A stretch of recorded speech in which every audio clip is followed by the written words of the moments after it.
in our own best interests. What's up, Sassy? Thank you for joining. So, so Tina, I was telling Melinda and Yolanda that Corey's World is also going live. So I don't know how this chat gonna react, but if it's a quick live, I'm not mad at it. I understand.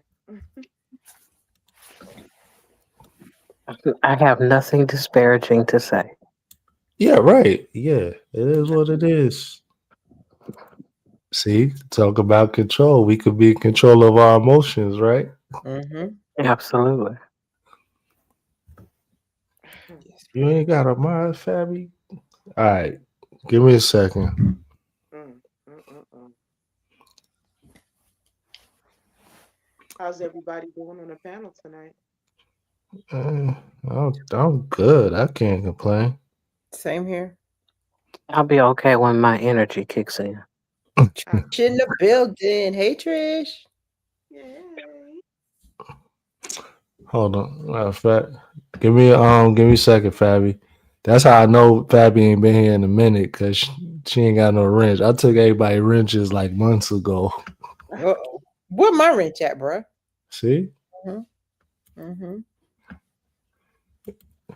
Hey, coffee. the wrench ain't even necessary. You if you want to connect with somebody, you type the word link in the chat. There it is. There it is. Okay. My bad. I got you though. Mm-hmm. You know, I'm new at this YouTube thing, y'all. Oh, I got Nightbot set up. Okay, good deal. Callie's in the building. Real Odds is in the building. Coffee No Cream is in the building. Hey, Thank Coach. y'all all for joining. Mm-hmm. So before we get started, I wanted to say to everybody, if y'all come into the chat and I don't acknowledge you, just bear with me because a situation just happened with me and it kind of pissed me off a little bit. So I'm thinking I might be blocked on somebody's channel, which is fine. I don't care, but if I don't acknowledge you, I at least try to put everybody's comments up on the screen that's just joining the chat. So please give me some grace because I don't ignore anybody. No problem. Yeah. Well, real I say if you take wrenches, heart attacks will occur. You ain't lying, bro.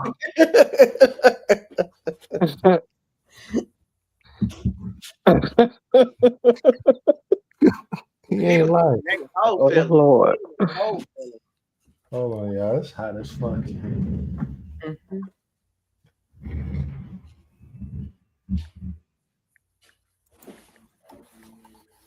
YouTube blocking for the third grade win. Bad duck, bro.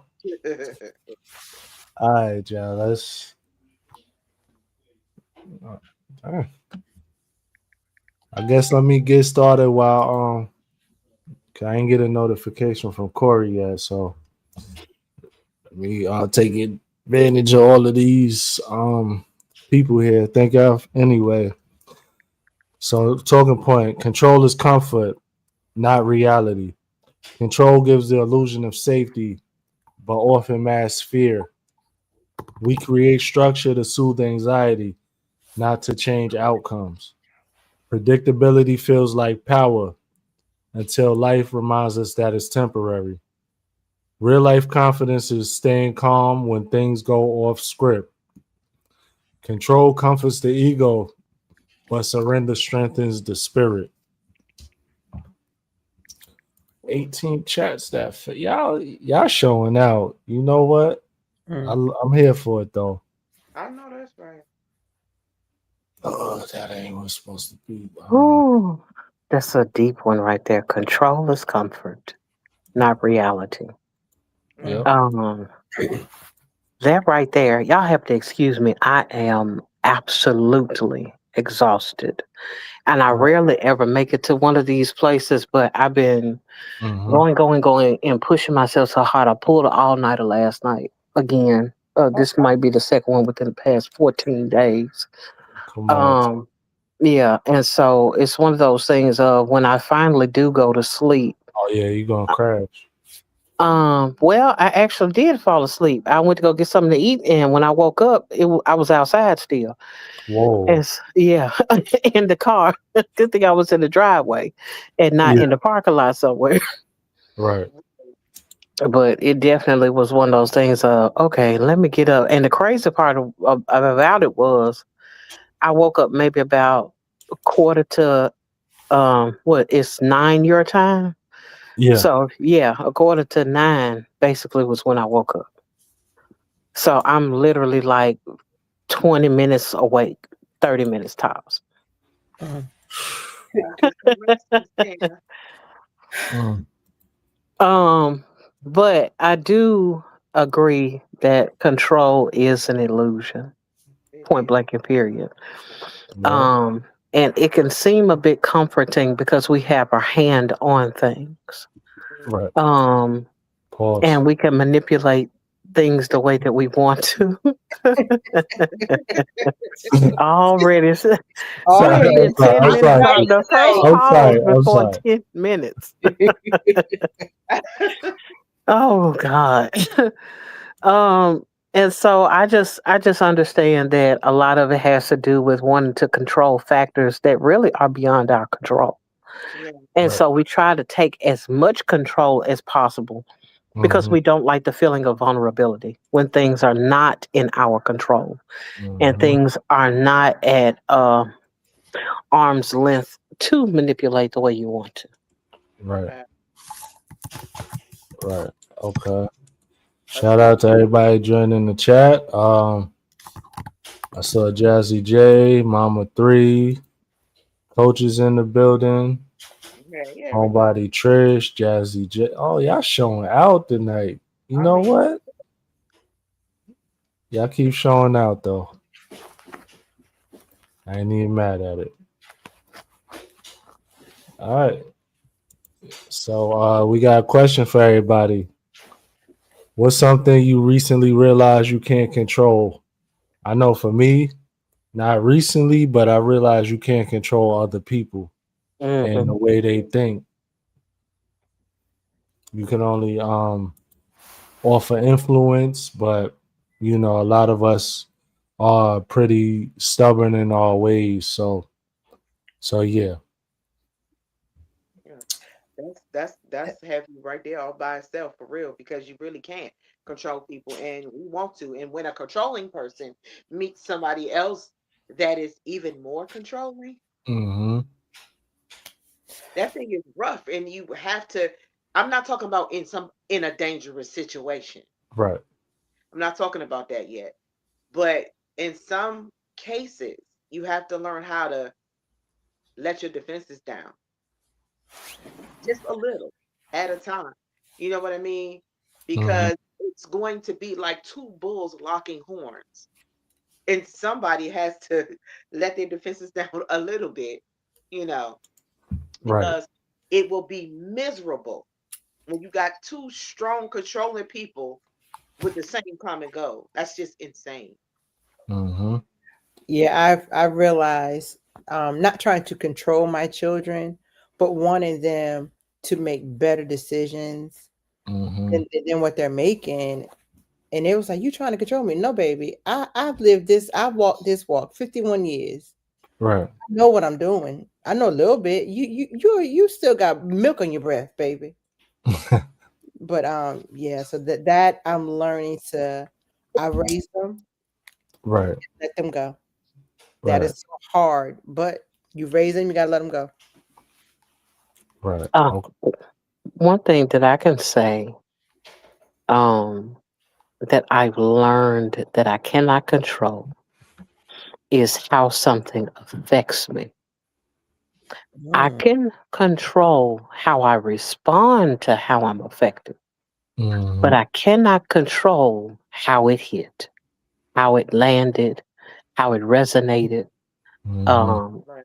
it's those things of being, that's the real being emotionally intelligent, is knowing when I can't help that it hurt.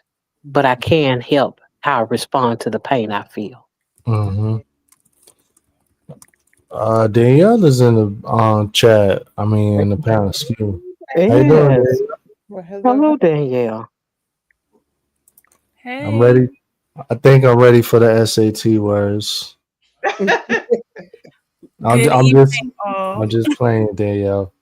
Hey, Cassidy. It's just Danielle, guys.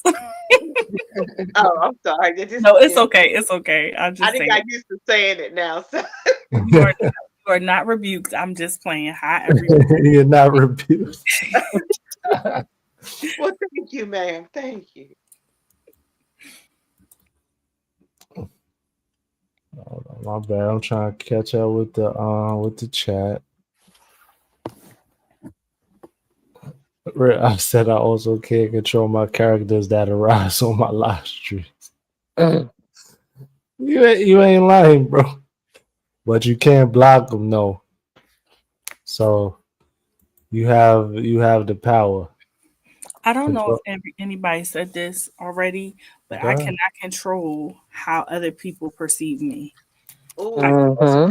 And I have spent years trying to show up in a way for people that was packaged and curated for what I thought they wanted. And I no longer, I try my best. I slip, sometimes you got little habits you got to break. Sometimes I'm tempted to do that.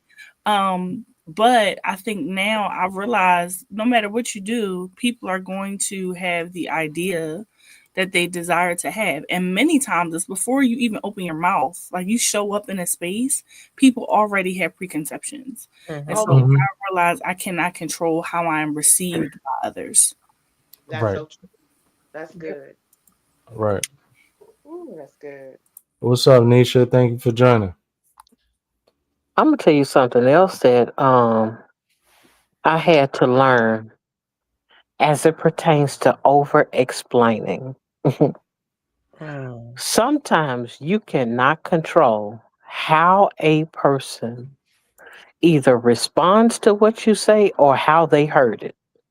It does not matter how you try to fix it, how you try to explain it, how you try to repackage it and present it to them. If some people have their mind made up about you, which is attached to what Danielle said about perception of you. Right.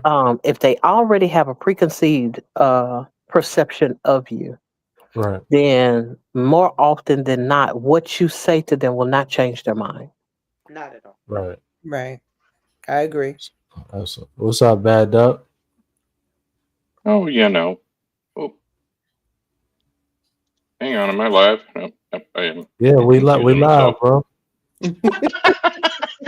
I'm like, is my mic turned on or not? I gotta go. I'm on 3 different screens, so I gotta jump back over there and look. So, how are you doing? I'm all right. How's everybody doing? Hello, Bad Duck. It's good to see you.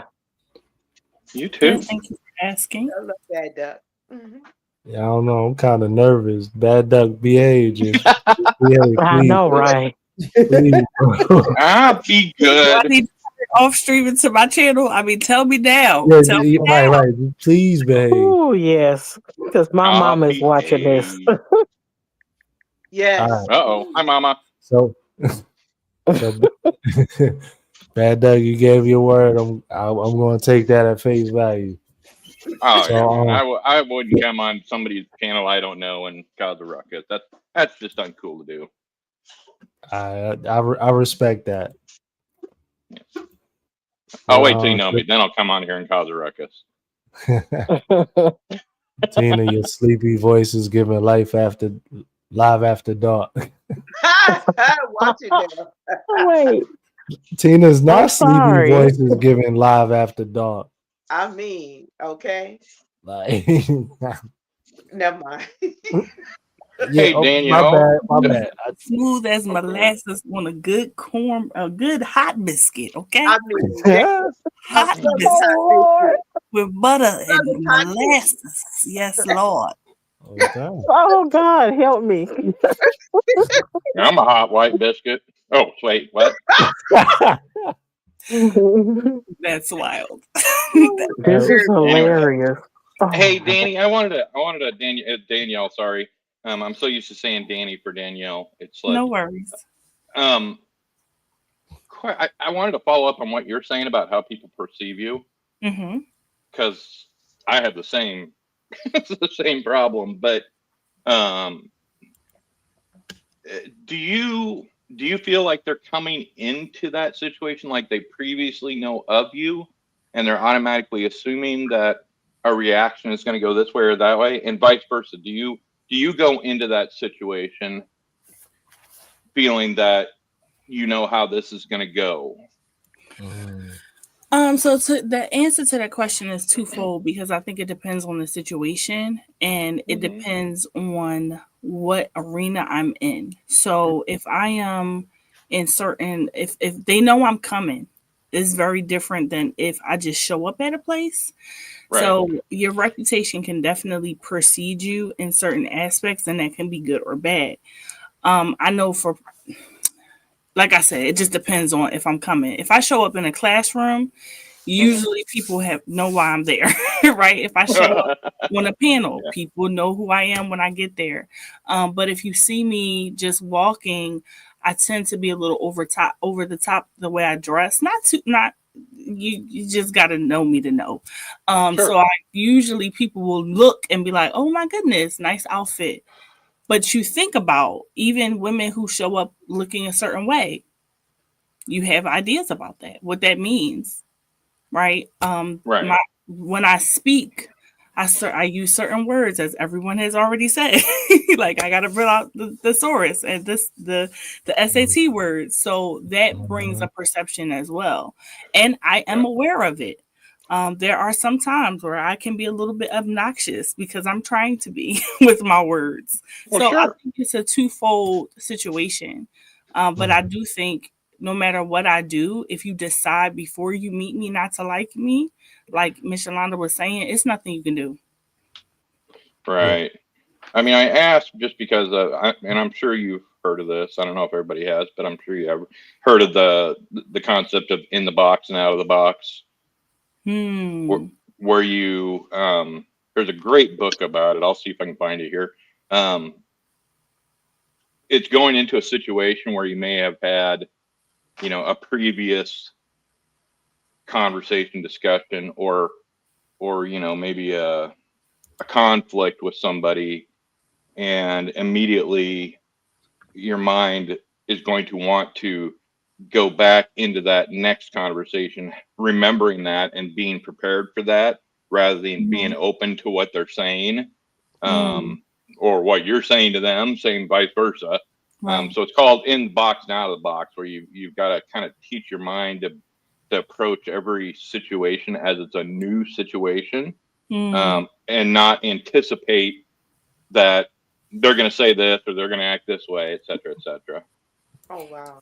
Okay. So it sounds a little bit like confirmation bias and recency bias, where you kind of had the preconception of it. And I think that when you brought up a good point, it's a difference between relationships where you've already had those conversations, and I think when people are just meeting you.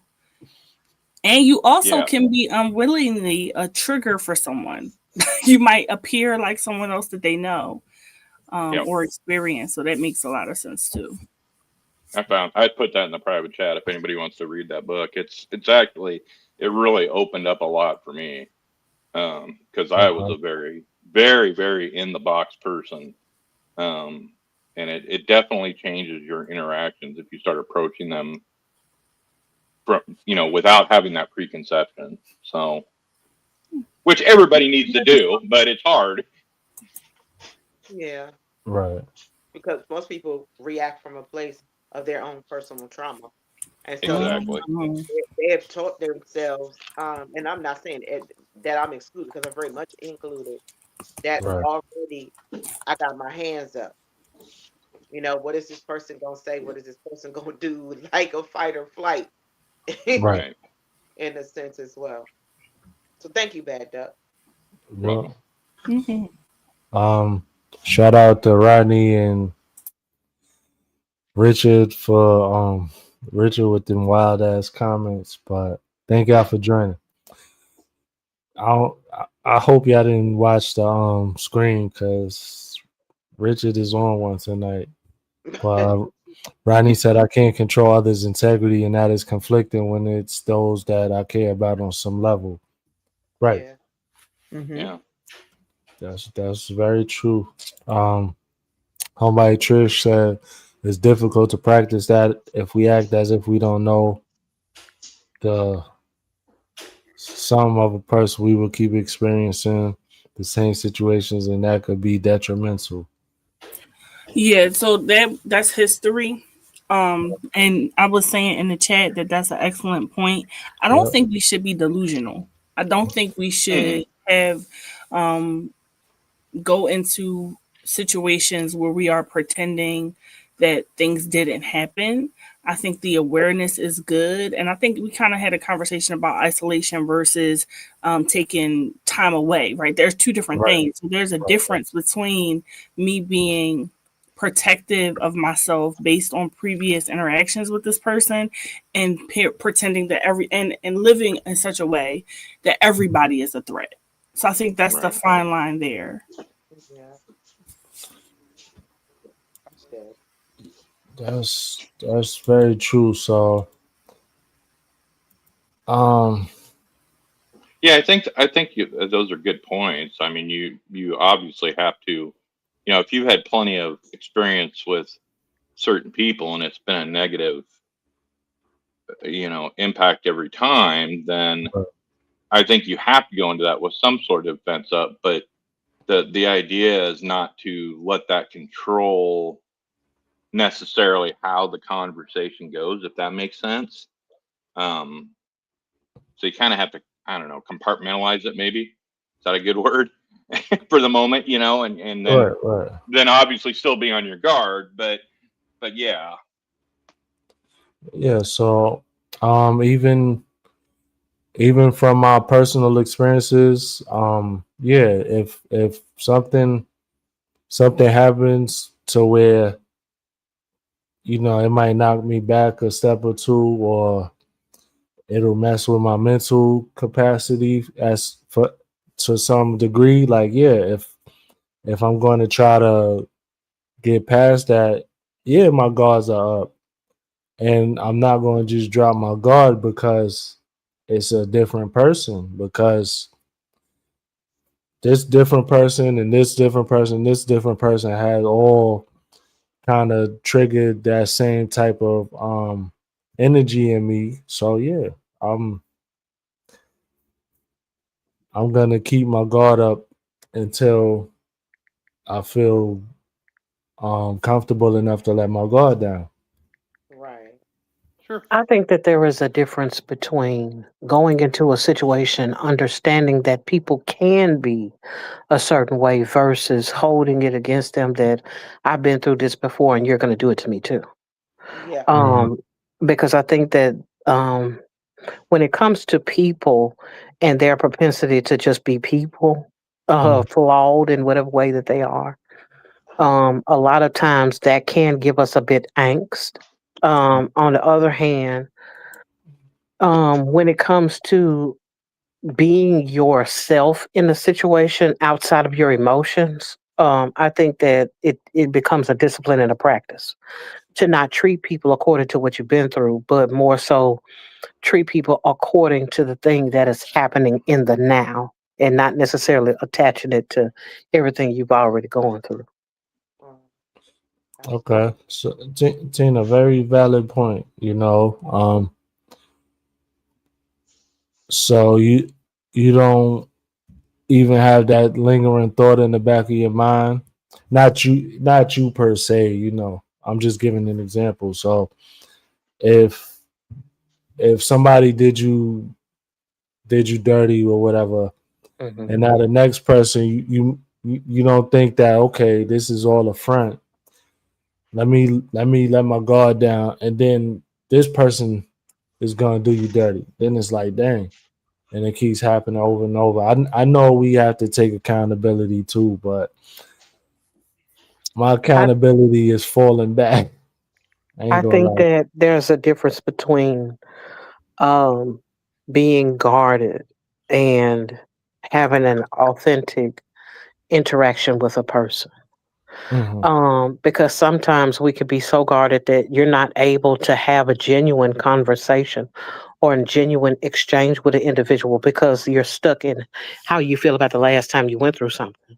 And I think that sometimes it is a space that you have to navigate to where you make sure you have had enough healing. You've dealt with the last thing that you've experienced, so that when you do move forward, you're not carrying as much baggage. While I do understand that if you continue to go through something over again with different people, um, sometimes the lowest common denominator is just you, Right. and That's and whatever that thing is that either attracts those type of people or you're attracted to those type of people, that may be the thing that needs to be investigated more so than the fact that I see things in everybody that looks the same. Like when people have the blanket statement that all men are dogs. And it's like, no, you had roof, them. roof.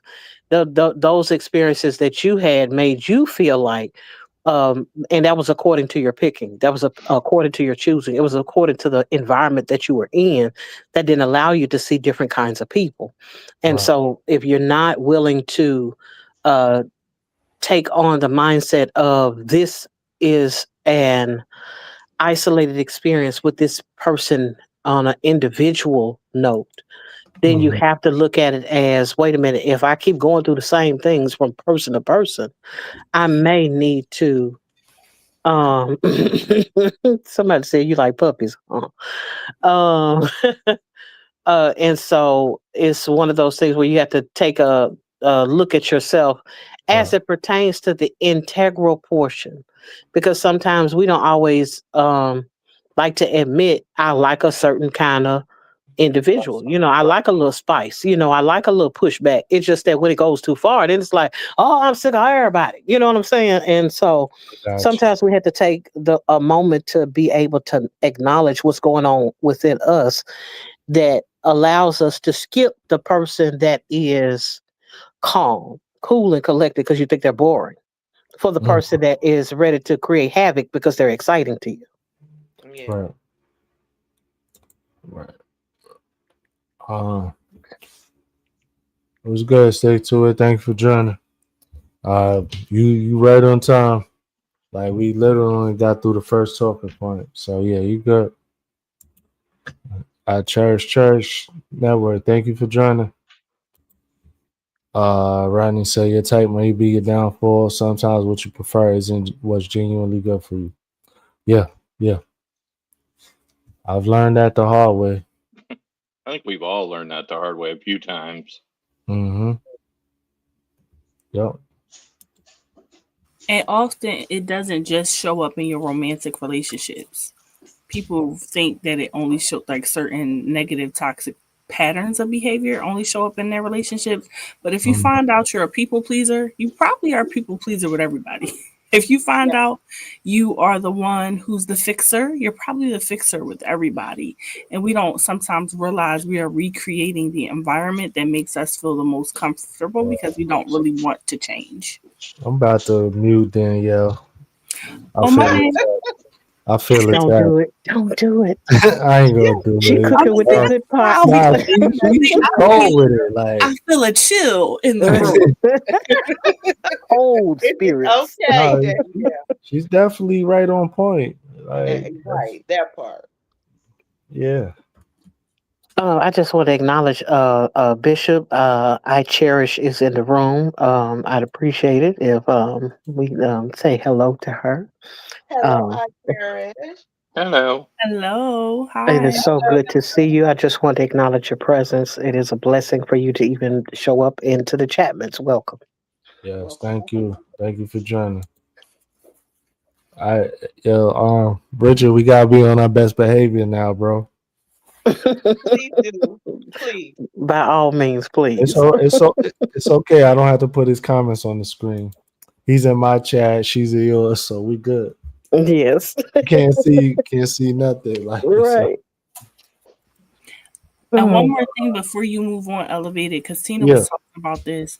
ahead. The idea that there is a difference between a person Mhm. and people, right? Yeah, That people are not supposed to be monolithic, and we'll say, hey, this is a type of person instead of looking at the behaviors of a people, just like you were, male, female. I'm Right. like, hey, when they say women are like this, I'm like, well, y'all be messing with girls because I don't know women like that, right? Right. Or vice versa, men. All men are this, and I'm like, where are these men at? Because I don't know this. I don't know them. I don't surround myself with them. And so I think we have to, at some point, have a level of maturation that is able to look at people as individuals as much as one can. It is always going to be a tendency to group people together because it's a safety factor. But I think pushing past that initial resistance and saying, no, I'm going to get to know you if that's what you decide to do. Right. Versus, all of this group of people are like this because I had several interactions with people like this. Right. So Ronnie said, dang, I'm a fixer, and that puts me in the space of everyone coming to me for safety, solace, and results. and it can be like that, Yeah, it definitely could be like that. especially when you have an abundance of resources. Because that's the thing that we don't always take into consideration. It's like, what do you have the most of? What you have the most of, you have a tendency to offer the most of. If you have a lot of grace for people, Mhm. then people expect for you to be gracious all the time, Mhm.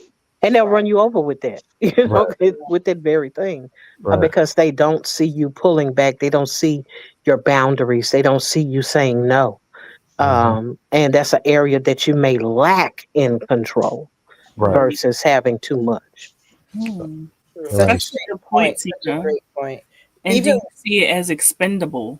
Is it a habit for you because that's the thing that's easiest for you to give until it's not? Because I always say it works until it doesn't. Yeah. So excellent point. Right. So I don't have anything for anybody. Thank y'all in advance. Sign management. Elevated. oh, funny. Okay. Please. Yeah, something up with these chats because a reply gets about 7 repeats.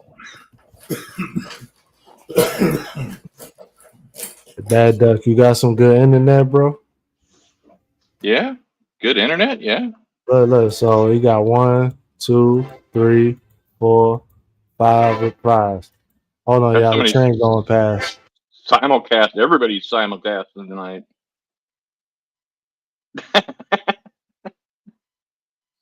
All in different chats. Hey, it's all good. I ain't worried about it. All right, so our next talking point is going to be we try to fix uncertainty instead of mastering our response to it. We already talked about this a little bit earlier. So most people chase stability externally instead of building it internally. You can't eliminate uncertainty. You can only improve your adaptability. Emotional regulation is stronger than situational control. Our reactions create the real results, not the circumstances. True power lies in response, not in resistance. Mm. Now that last portion, that took me for a spin for a second because sometimes you need resistance, a resistance to how you would normally respond to something, because not every now and then, due to our own trauma, due to the lack of sometimes accountability, sometimes it's about the lack of emotional intelligence and how to navigate through spaces, we can just go too far. And Yeah. so sometimes the resistance point is the place of knowing that once I reach this point, if I go past this point, I'll be allowing things to go awry outside of the how things actually affected everything Mm. or affected me personally. Right. Okay. So, right.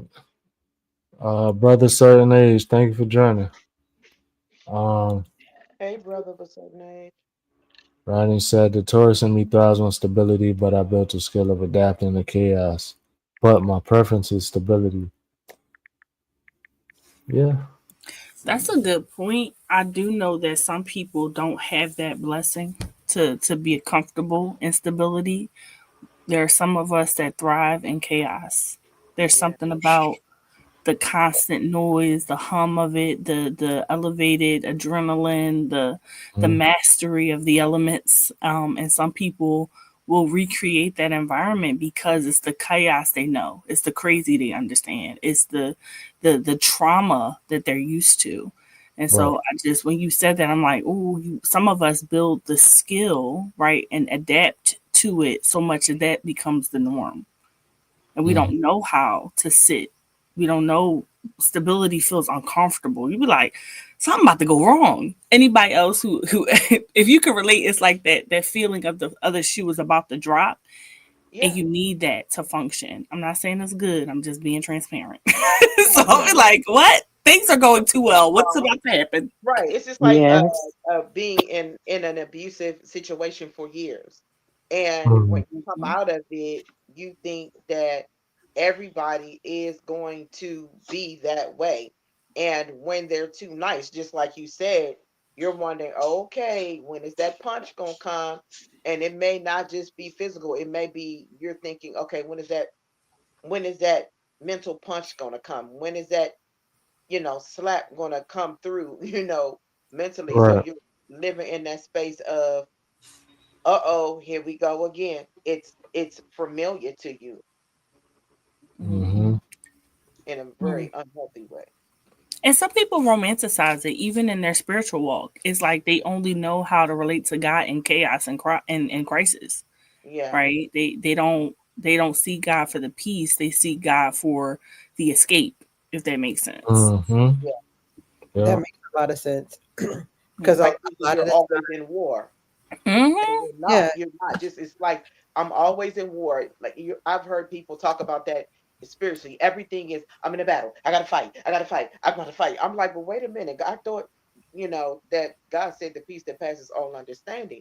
You know what I'm saying? We can't be always fighting, always going through, always something is always taking place. Though we do have our battles, we need to learn how to relax in it and allow God to take us through that place, like riding us through the storm instead of always feeling like we're fighting within it. Yeah. So I have a question. Okay. How do we keep from normalizing the things that we are familiar with? That's hence the battle. Yeah. I mean, I feel that's. Go ahead. no, go ahead, Beta. Go ahead. Okay. I think, and that's part of the problem that we have with, even the statement mastering our responses to it. So our response we usually master is, okay, if I do this, I'll feel more comfortable, or if I do this, it won't bother me as much. And you get in that habit of doing that over and over, and you never really address the issue or the problem. So it just continues to grow and grow.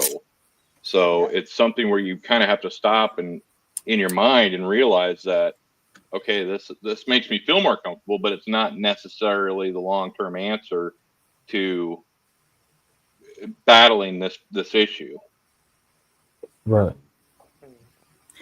I was, going to say it is very hard to emulate something that you've never seen.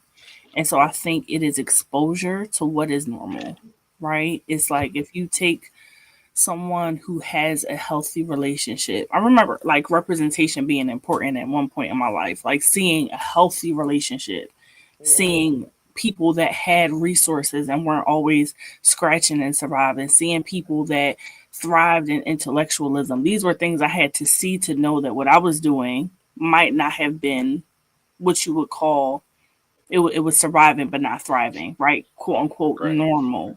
And so I think that that's a part of it, that exposure to this is not the only way that this works. You don't have to live like this. You can have peace. You don't have to have chaos. I think that's part of resisting the temptation to normalize the chaos. Yeah, it's like you got to surrender in those moments, which is not necessarily easy, but it's very possible. Surrender to the fact, like, I know that I can get through this and I don't have to gauge myself through the lens of something that was painful from my past. Surrendering and allowing your heart to be healed is a process.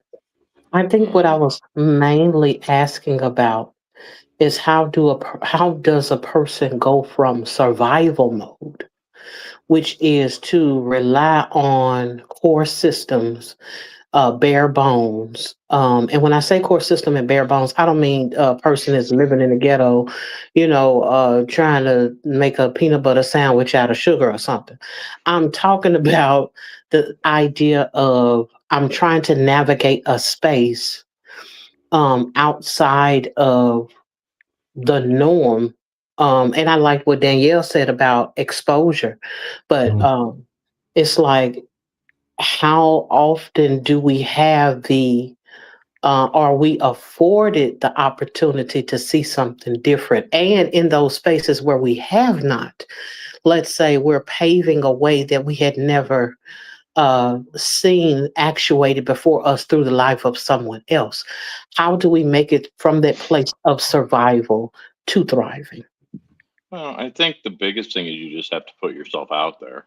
You have to will yourself to take the chance and repeatedly do that over and over. Meaning, if you get opportunities sometimes to put yourself in that situation that you're going to be uncomfortable with, or whatever the case may be, then do that. And sometimes you can do that with a cautious approach, where you can kind of, like me, I don't like big crowds of people. So I'm the guy in the back by the wall, because that's where I feel comfortable. But occasionally I need to move up in a little bit just to put myself in that uncomfortable position, to understand in your brain that you can deal with it. You just have to force yourself to do it, and it sucks, but you do. That's the only way to really get past it. Right. And once you put yourself in that uncomfortable situation, it allows you to build, I don't want to say resistance to it, but allows you to become more comfortable with it. So you would gradually become more outgoing, so to speak, or be more aggressive, or whatever the situation is. You will develop that. Yeah, I got this. I can do this. It's essentially you're practicing repetitive behavior therapy on yourself is what you're doing. You're putting yourself in that situation and learning how to cope with it. So, and you just got to understand that when you do that, it's okay to take a step back, take 5 steps forward and go, okay, I'm going to stand here for a minute. And yeah, this is a little uncomfortable. I need to step back for a few seconds and get back to my ground level and then try again. It's constantly over and over. Right. So, a brother of a certain age said, I think we have to seek out peacefulness in what we watch, what we consume in our mind and bodies, and what we do during the course of our day. Yeah, that's absolutely true. Yeah, I agree with that. And I think as I sat and thought about the question, I think there's a step before where you become dissatisfied and uncomfortable with your current, you have and you will seek to change. And they have it in all various manner of different ways. Some people call it hitting rock bottom. Some people say it's the end of yourself. Some people say it's the dark night of the soul. We have all these names for it, but at the end of the day, I think that the desire comes before the how, if that makes sense. I think that you have to want something to even in a minute level, right? A micro level, something different than what you have right now. Because if not, you'll just stay stuck in the pattern. You won't seek to change it because you're comfortable in it. So Right. I think that the desire comes, then you seek out an illustration, then you get the methodology or the how. Right. Okay, very good point. Very good point. So, come on. Hey. Question for everybody: how do you tell the difference between effort and over control? I mean, it's pretty self-explanatory. The over I think control, obsession. micromanaging for me. Mhm. Oh, yeah. I think that if you are throwing caution to the wind to Mhm. control a situation, Mhm. if you are not, or if you have the kind of tunnel vision that does not allow you to see signs of caution, Right. or if you don't see the yellow lights of your life, then there could be a possibility that you're trying to you've made it to a space where you're trying to control, and it's more than just about your effort. Right. Especially if you make it to one of those places of trying to be a perfectionist as well. Right. Mhm. Good, good point. Everybody else sleeping up here? No. No, I'm just thinking about it, how to respond I'm to just, it. I'm just, No, I'm just I'm messing with over you. here thinking like, I'll find out when I'll have an answer when I figure it out. I think that for Hmm. some of us, I'll speak for me. For me, especially if you are one who struggles with control issues. I Mhm. remember I had a whole sermon about control issues. I think we do desire to have a mathematical equation. If I do this, I'm going to get that. Yes. That's why we struggle with control so much, is because we want it to make sense. We want our effort to equal and balance something. And so sometimes it's not until I discover that I've been trying to force something to happen. I haven't mastered the art of seeing it before it comes. So that's why you're like, it's self-explanatory. I'm like, teach me your ways because I'll be out here struggling, Right. trying to like even we take example. I hate using this as an example, but we all know it is YouTube. It's like I'm doing the formulas, I'm researching the things, I'm doing all the things right, but you Mhm. can't control the outcome. You Yeah. can't control. You can do the same thing 100 times and get 12 different results, and you're like, how does this work? And so there, that effort to control. So I don't know. I think that's why I was quiet because I'm like, do I have an? I don't know. I don't Yeah. have an answer. So I that's think, why I was quiet. I was asleep. I was just thinking. no, and I think I'm with you, Danielle, that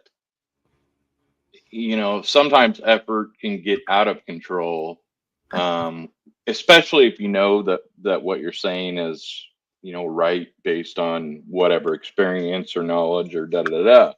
Mhm. And dealing with situations where you're not allowed to do what you know is right. Um, you can definitely try to push the situation sometimes to the point of almost getting yourself in trouble. Done that a few times. Um, that I always say, it's kind of like a boss and a leader. A boss is over control. A leader is exerting effort to better you. So a leader will walk beside you. A leader will get you what you need to do your job or whatever, et Yeah. cetera, et cetera. Where a boss will just wants to be in everything and control everything and make every decision, and um, you know they're really hurting themselves and their team doing that. But that's my opinion. Mhm. But yeah, it's yeah. I guess going back to what Danny was saying, you can definitely go from showing an effort to over control pretty fast. Yeah. I Yeah. want to add something to the equation that may possibly bring some clarity. Please. I think we have to have an emotional checkpoint. Is the effort that you're putting in bringing you to a place where, if it doesn't work out, you lose yourself? Mm. Or the effort that you're putting in is so far into overexertion that you almost break yourself trying to make sure that every aspect of it is perfect. I think that we can give great effort towards something and still have the mindset of hopefully this works out the way I want it to. But if it doesn't, I'll learn from the lesson and be able to um extrapolate what I need to from the situation and move forward with what to fix or how to fix or what I need to reconsider. On the other hand, if you're up in arms about if this does not work and emotionally you're drained because you're trying to put so much into it that you're at the point of breakdown, you're at the point of mental anguish, then you most certainly have made it to a place where you're in control and no longer in effort. Oh, that is so Well, real. dang. Right. That is so real. I used to really be overly controlling. I mean, it could be about the weather. I felt like if the weather and the sun was shining, that everything was going to be okay. And then if it was raining, I thought, Mm-hmm. oh my gosh, the world is just falling apart, and I cannot function.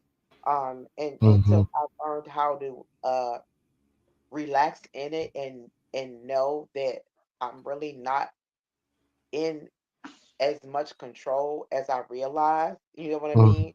Right. Because God is the one that orders our steps. He knows our beginning from the end, and He knows that you may walk outside and the sun will be completely shining, and then in the next 2 minutes, the wind could be blowing. It could be storms blowing umbrellas out your hand. Um, and just being able to relax with that and finding the sunshine, even in the rainy Mhm. moments of my life, that is something that I still have to constantly remind myself of, because in my mind, you think it has to be this way. Right. If it doesn't go this way, then it's not what it is. When God can work even in the midst of chaotic times, Right. He can find those pockets in those chaotic moments to say, as much as it feels like you lost control, there is still control in the chaos. Absolutely. Toxic effort, excessive, and creates a non-productive environment. Yeah. So Yeah. that's that like that just rings micromanagement to me. Yep. Mhm. And oof, I can't stand it.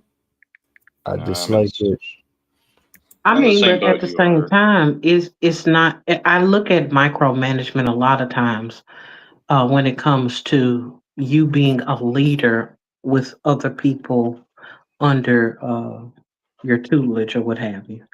Mm-hmm. But what happens when you're trying to micromanage your life? It's just you that you're trying to manage in every space, Gotcha. making sure that you're the iron that sharpens your own iron. And Mm-hmm. then you wonder why you're only getting stone instead of iron. And it's those things I think that we tend to overlook because we're so busy trying to make sure everyone else in our space is doing the things that we need them to do in order for us to be able to function. That a lot of times we don't understand or we'll overlook how we'll be micromanaging ourselves in the situation and not giving ourselves the grace to grow, to learn, to make mistakes, and to be able to learn from the things that are going awry in different spaces of our life. You know, like when you put so much effort in that you don't rest, guilty. Huh? But when you're putting in so much effort that you don't rest, that's a area in which no, you come on back to the room, come on back. Nah, you ain't gonna call me out like that. Come on back, You ain't elevate. gonna call me out like that, I'm Tina. just talking about me. I'm just talking about Tina Mo, and that's for Right, sure. right. When you do so much and to the point where you don't have any rest, that lets you know that you have your hands in too many pots. You're Mm, trying to do too much and you're trying to manage too much. And while you may not have the ability to delegate certain responsibilities, you are responsible for delegating your time to whatever that you're passing it around to. right, right. Yeah. Do you find that as a leader managing people that micromanaging makes you feel more comfortable or makes them feel more comfortable? It And don't- what? No, it doesn't. From being under it, I know that. Right. But um, I guess what do you think of when you're being micromanaged? Do you feel like you get growth out of that? Hell no. It's suppression. Yeah. And it also breeds resentment towards that person Yep. for That too. always That too. on your neck about stuff that I got this. We know Yeah. what we're doing. Right. Allow us to do it. Thing. So I'm gonna tell you something else it does. It creates an environment where no one trusts anyone. Yes. Yes. For sure. It creates an environment where nobody really cares, and that's the biggest problem that I've found is, I went from a very independent in my job with a boss that was a leader, and just said, "Hey, let me know what you need to get your job done." that's it. To that, and that's what it should be. Right. I look at it going, "Hey, you're paying me for my 20 years of experience. You don't need to worry about this. Just tell me what you want, and I'll get it done." That's it. Right. To somebody who's now, I work from home and I'm a mushroom. They feed me Mm, crap all day and keep me out of the sun. And yeah.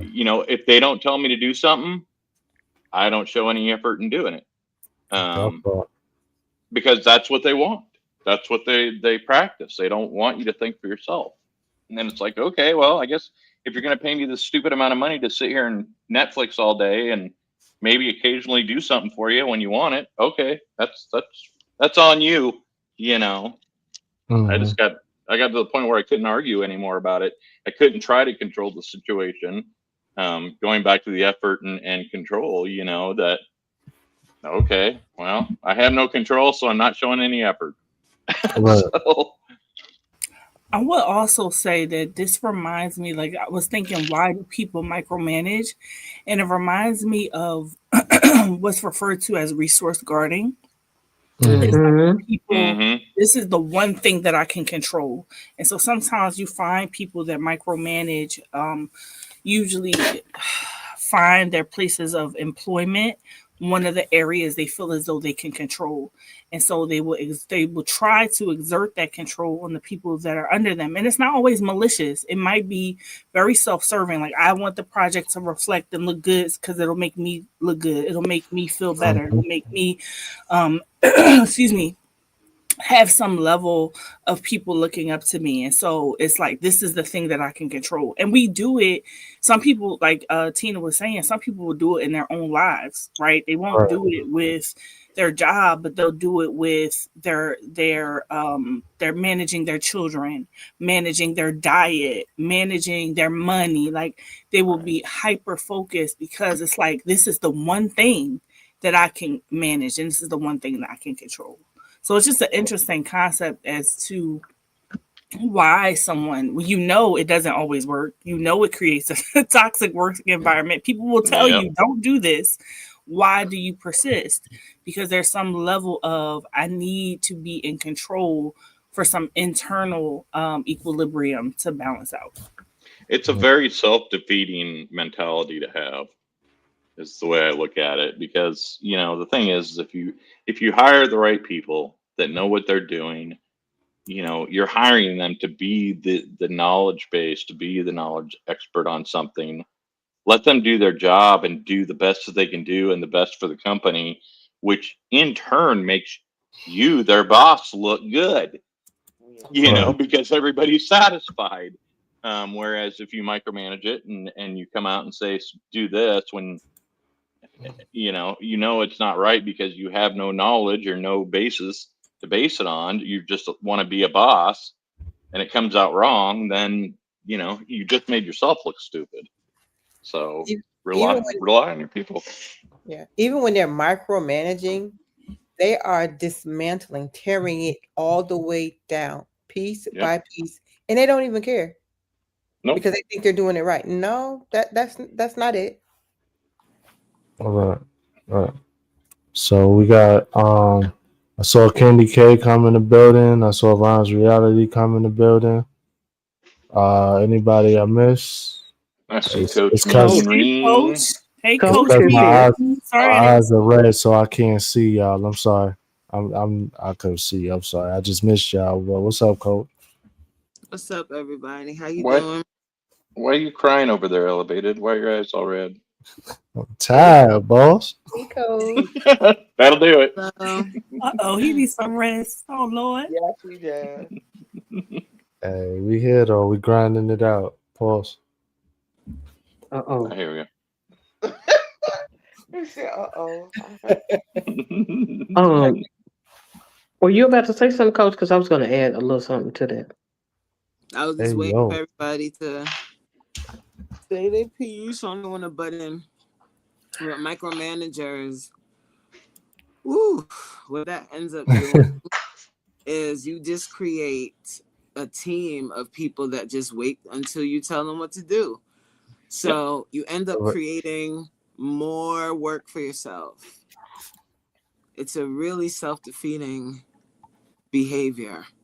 I really don't. I mean, I understand it, but I don't understand why you would do that. Why create more stress for yourself when being a manager, I would assume, is already stressful enough because you have the responsibility of your team.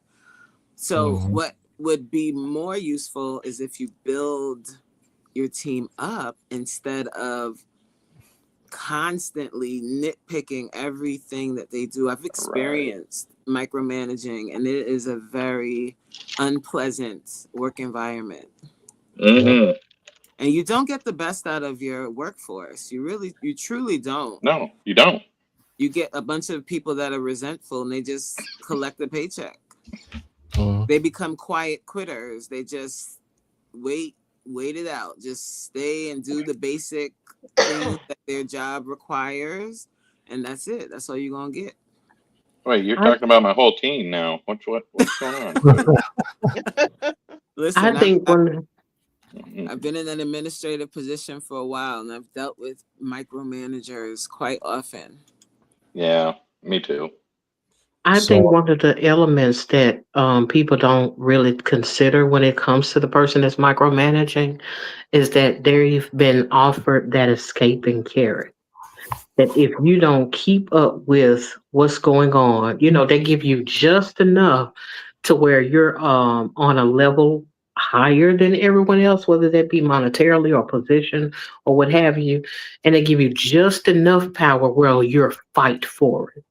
You may not be on the same level as an executive, but you have just enough power to where if this thing goes awry, you'll lose the area of um, accommodation that you've been given. And I think a lot of times people don't take into consideration that they think that the person is micromanaging because they're trying to be mean to the person, or they're just an evil boss or what have you, when in fact it's about, I don't want to lose what they gave me.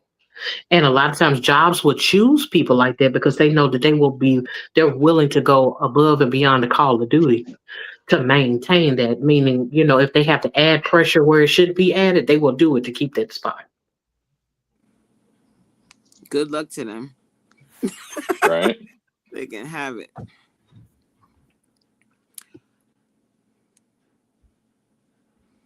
I think you'll find that more in the younger crowd that's newer to the workforce. And by younger, I still mean 30s and younger, versus the older farts like me that are at that point where it's like, just leave me alone.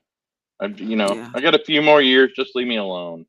And That's Let like, me I'll work my butt off check in, for you if please. you let me. But yeah, go Right. ahead. Now I'm disagreeing with you. Yes. Yep. Well, I go back to what you said earlier, Bad Doug. It doesn't work well because I remember I was working in a place where they were paying me relatively well, and they had me changing diapers in the childcare room. I am a master's level and I was so angry. I was Right. like, you have a master's level condition, and y'all got me in the childcare room changing diapers because. And I mean, no shade. I love the babies. It was a great time. But I'm like, I'm not being utilized for what you even hired me for because you have somebody who wants to control so bad. I was like, Right. this is crazy, and I did what I needed to do, but I don't work there no more because I can't live like that. I can't live like that. No, I got you. So, have you ever been micromanaged by a coworker? Oh Lord, that's even Because worse. Please. Yes, that's those are definitely the that's worst. what I be talking about when I do my little my diary type of situation. Mhm. Like I'm being micromanaged by a coworker. That's I've had probably them try. Yeah. Yeah, that's definitely happened to me. Or they'll do the I'm gonna CC your boss, like Go ahead. sir or madam, Please, please please. do. Go for it. Or I That's when didn't you. get this from you. I screenshot everything. Oh, you did it? Oh, because here's the receipt. Yes, I did send that to you. And here's the timestamp. Here it is. There you go. Like, I can be petty when I want to be. So y'all can try. That's when you take them to the. Y'all keep praying for me, okay? Because I can be real petty. Right. You just take them to the quiet place in the building with nobody around. You say, look, you're my peer. You're not my boss. So you can just shut the F up or we're going to have a problem. Have a nice day. Now, see, now you just communicated a threat. See? No, the problem is going to be is you going to the manager and saying, tell this dude to not worry about what I'm doing, Sounds like a place of privilege because that does not work in every space. No, it does not work in every space. I would agree with you 100%. But Yep. now, my old boss, I could have done that. My new boss? Oh, no. No way. Because a lot of times you'll find out that that tension is what they would prefer rather than everything running smoothly and it making it seem like they're not doing anything and don't deserve the position that they have over you. Right. Or you just look at them and say, okay, I gotcha. Okay. Right. Eventually, they'll hopefully leave you alone. Right. Letting go isn't weakness. It's emotional maturity. Letting go means you value peace over pride. Mature detachment says, I did my part. The rest isn't mine to carry. Weakness clings while strength releases. Pause. Surrender isn't giving up. It's giving trust.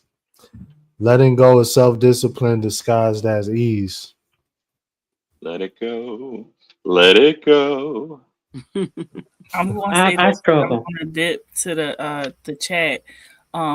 When you said emotional maturity, like the image of a child screaming, I do it myself, like opening a jar or doing something that it's almost like if you ever seen like a 4-year-old trying to do something they physically are unable to do because of their size, because of their age, and they are insistent. I mean, it crushes their little souls if they can't do it. And it's like, I do it myself. And I'm like, oh my God, is that how God looks at us when we out here trying to command the universe? And that's, of course, that's my worldview.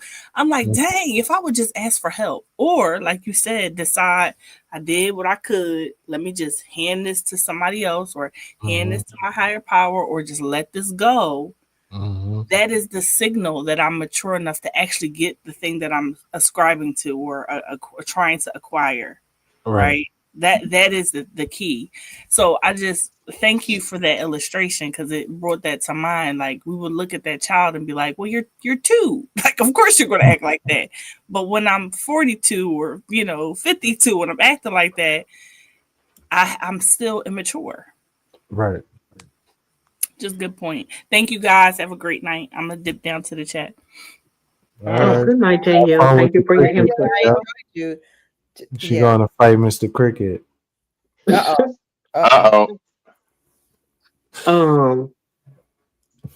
Man, one thing that I could say when it comes to emotional maturity, it has a tendency to stare you in the face when it comes to letting go. Mhm. Um, Mhm. and let me speak for myself, because I'm saying you, but it's really me. One of the biggest issues that I have had the majority of my life is not wanting to look weak, not wanting to look unintelligent, Right. not looking like I don't know what I'm doing and I have no idea what to do. And I will work at something for way too long, or try to fix something for way too long, instead of trying to outsource for help, outside of myself. And so sometimes I can ruminate, if I can use one of Danielle's terms that she uses ever so eloquently. I could find myself ruminating over the thing for so long that I've lost time. I've lost valuable time at that, because I could have been doing so much more had I not been stuck on this one thing that I don't want people to know that I'm vulnerable in this area. Right. Yeah. Yeah. I totally understand that, but when you're in a toxic work environment and you're doing you're doing the thing, but you need help, and then you ask for help, they start questioning you, what you're not capable of. Right. Well, I'm very capable to do it, but I can't do it by myself. So Right. sometimes that makes me pull back, asking for help, and I got to get out of that. Well, I'm out of that. I'm out of that situation. I'm grateful for that. Mm-hmm. Yeah, I've been in that where it's, I've kind of learned to, because you brought up work and that you can get a lot more done, and and I guess I'm just speaking work here. Well, no, even in your personal life, if it's something that you're not a master of, find the person who is, Yes. and get the information before you start. Or get them if they can do it. Or, it's like in my job, I get calls all the time. Hey, can you do this for me? Well, that's not really my specialty and what I normally do on a day-to-day basis, but let me get you to the person who can do it, and do it quickly for you, because I'll spend half a day working on it and they'll spend 10 minutes. So I think there's also a strength in being able to do that, feel comfortable doing that. That's It's a not skill showing set. Yeah, it's not showing that you're any sign of weakness. It's no sign of weakness to you. Now, as you said before, yes, at work they will question, well, why are you calling this person, or why are you calling that person in? Can't you do it? Well, yeah, I can do it, but again, I'm trying to speed up the process and make sure that the customer, generic word, the user in my case, is getting quick response times and getting their problems fixed. Time is money. So Mhm. um there's no weakness, I think, in doing that. But yeah, it is a battle sometimes at work that you have to explain why you do it. And sometimes they get it and a lot of times they don't get it. So Yeah, I believe in delegation. That's one mhm. of my strong points. But I think that comes with a certain level of confidence in your own position. If you don't really have that confidence, like if you've gotten a position and you don't feel you belong there, then you would have issue with asking for help, because that makes you, that you would perceive that as a weakness. But it's not really a weakness if you ask for help. Actually, like being vulnerable, I think anyway, is a strength. Yeah. That you're able to put yourself out there in that way and ask someone that is more knowledgeable than you for Right. assistance. I think that humility is a strength. Yeah, it is. And it takes humility to come to a place where you, number one, realize within yourself, I can't do this. Mhm. Secondarily, be willing to go to someone and ask them for the help that you need.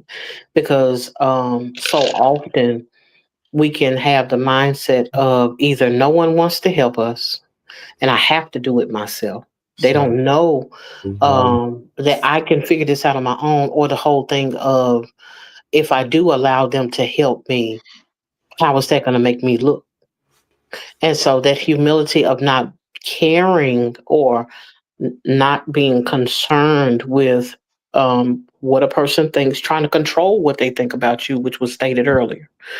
And going in with the humility of, hey, I tried the best that I could, but I wasn't able to make it but so far. Can you help me?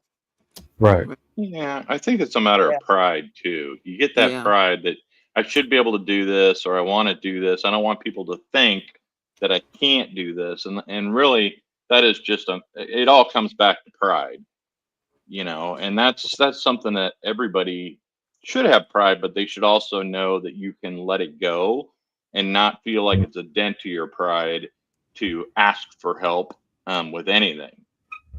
Yeah. It's very true. And you Shout out.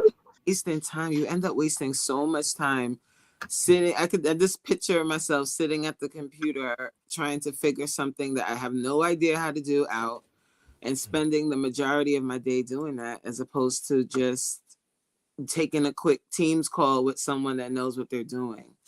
Right. Mm-hmm. And I don't have time to waste. I got things to do, child. Right. So I'm gonna ask for help. I don't care what they think. Like, I mean, everybody Right. doesn't know everything. Like you might be strong in one area and weak in another, and that's okay. No one's perfect. Everybody has a area of weakness. Right. Right. Shout out to everybody that's just joining in the chat. I see y'all. Chat is moving, but thank y'all for joining, for real, for real. Thank you for having us, for real, for real. Yeah. Anytime. Thanks for being out of the box and trusting me to come on your panel. Not micromanaging. Listen, Thank you so much. no, it was there was an issue of control there. I'm not gonna lie to you, bad. See what I did there? Nah, this was great conversation. I feel empowered. No, seriously, like that. I think that's the bottom line, though, right? If you can you all think of this a time when you had a really great manager or supervisor or leader or team lead or whatever? Whatever your job is, just someone that poured into you instead of like micromanaging. Never? Yep. Yes, I have. I've had one supervisor that when she left the job, I left the job because I was like, there's no way I can work here without her. She was amazing. The best supervisor ever. Our last boss was that way. Generally, when you find managers or supervisors that are like that, either they generally be on their way out, because either they're not being supported properly from their upper management, or what have you, or their executives, or it's a thing of I can't get what I need to get because these people want me to act in a way that I wouldn't normally act. And so, and it's a lot of pressure for supervisors to just be horrible people when it comes to upper management and executive positions. Mm-hmm. Oh yeah, that's where mine is. The director of the area, and the associate director, who would have been my direct boss, was awesome. And this new director came in, And when he came in, my associate director left, and I don't know, I remember 3 or 4 of my peers left just about the same time too, because they couldn't stand him and deal with him, you know. And that's the thing, you end up losing your really skilled Workers. workers. You lose Yep. them because they can go somewhere else. They can go, and that's what I did. I went somewhere else. You can go somewhere else when you are a skilled person or you have the drive to look for another job. You can go somewhere else. Nobody's putting up with it. So if there are any micromanagers in the chat, stop it. Become a servitude manager. Trust your Ego team kills that you business. hired. Team. Give them everything they need to get their job done and the support they need to get their job done, and they will make you look awesome. Yeah. That's it. Ego kills businesses. Yes. Yep. Because at the end of the day, if you don't know how to interact with the people that are working to make your thing work, for you to for it to become profitable to you in any way, it's bound to fail because you can't do it all by yourself. But you know what I just thought of? So most of the time, like the manager that you end up having, like your direct manager, they interviewed you, right? So they had a hand in hiring you. So they really don't trust themselves. If they can't trust you, then they really don't their own judgment, which is a bigger problem, right? And if you ever end up having somebody come in that was an accountant most of their life and being your boss, run away as fast as you can. Yes. They're the most horrible bosses. I've had some of the worst when it came to people that were my peers that were made managers. Oh, yeah. Lord. That's even worse. Yes, because they feel like they know you. They, you know, it's just horrible. It just goes downhill. Yeah. Coach, that was kind of crazy when you said that that example, because like my brain is just they interview you, they pick right. many people, so obviously you saw something in me to hire me. So now when I start the job, now you're micromanaging and not really teaching me how to do the position. That is just ass backwards. Like it doesn't make any sense to me. It is. That's wild. Wow. But I mean, it happens all over. That's just kind of the norm in the corporate world. And, you know, so unless you're going to work for a small family type company, you know, you just kind of got to deal with it, unfortunately. Yeah. Right. All right. So, question: can peace and control coexist together? No.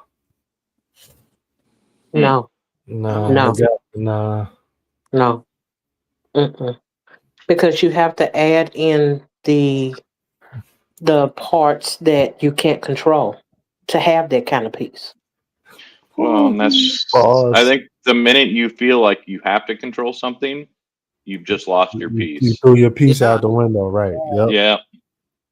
Because that even is reflective in our relationships with our children. There are elements with our kids we cannot control. We can't be there in every classroom, every bathroom break. You know, we can't be there when they're old enough to get married and they didn't pick somebody you feel like should be thrown over the bridge. You know, it's one of those things where you have to trust that they can survive whatever it is that they're experiencing outside of your control. Right.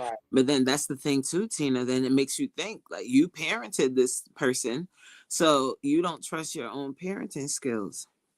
That's really what the problem is. Well, to be honest, sometimes we don't trust who we became. See? Because we see ourselves in those children, and we be wanting to control what we feel like was our own pitfalls throughout life, through the auspices of that child's life. And that's the bigger problem. You really don't like who you've become, so you want your children to not fall victim to the same things you fell victim to, and that's a bigger problem. because you're always going to try and control their lives, even when they're married and move out, Oh hell no. and you're just gonna stress yourself. You're never gonna have peace ever. I got peace with my older one. I did something right there, but my younger one, I keep asking myself, where did I go wrong? Where did I screw up? What, how did this happen? And you just kind of gotta try and accept that everybody's their own person, including kids, and try to guide them, I guess, is the best way I like to look at it, is try to guide them in the right direction, and Right. using your own mistakes to guide them in that correct direction. But yeah, I battle with that one every day. So yeah, there's no handbook to being a parent. No, it's not. And there's no, how this used to be a joke that we had way back when. Not really a joke, but I used to think about this a lot. Like, there's no license, right, to become a parent, but it's like one of the most important jobs. Anyone can be a parent as long as you can reproduce. Wait. You just said there's no handbook for a parent. Are you sure? Because I want to know what CPS is going off of. Then I'd like to know. Dr. Spock wrote a handbook, and we all know how that turned out with not beating our children for a couple generations. Right. So yeah. I think there's another element when it comes to children that has to be taken into consideration. You could not control how your spouse or your other partner, your baby's mother or father, how they grew up, how they thought, the things that they experienced that not only instill into your child, but is genetically passed down to them. There are so many ways that people have that are outside of our control that we're like, where did that come from? Well, it may not have come from you. And you still can't control it no more than could you control that baby mama or baby father or husband or wife. Right. But you pick them. You pick them. You pick them, or let let yourself be picked how it goes. Right. They picked me. I didn't pick them. And so with that, with them. No, they picked me, and I release control, so I can have peace, and now turn left. Right. And so that's one of those things where it's an element of ambiguity. It's the element of surprise. It's the element of which you do not know that a lot of times will have you wanting to micromanage every area in the child's life without knowing. I don't know how my husband got through such and such. I don't know. I've never had that experience before. I could have been raised in a place where I had mother and father and whatnot, and then I married someone that didn't have no parents.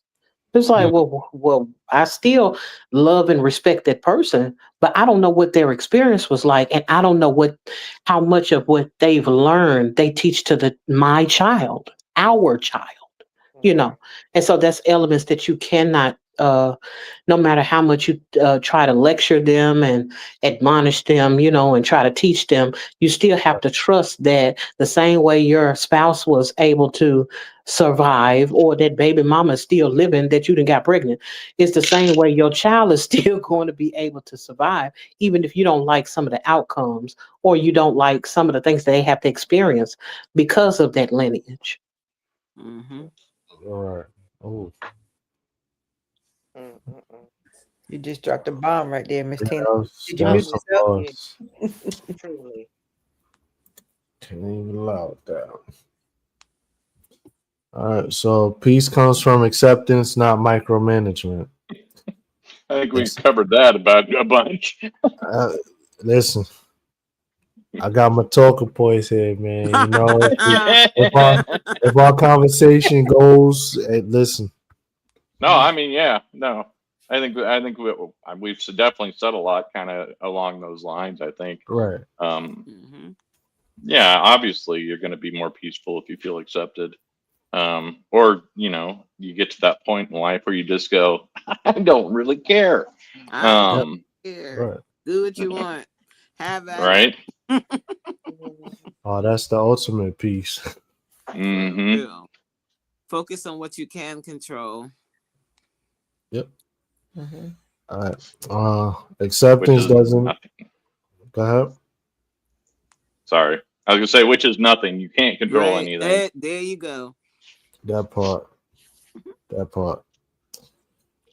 Acceptance doesn't mean agreement. It means awareness. You can't be peaceful while playing God with every detail. Control creates pressure while acceptance creates perspective.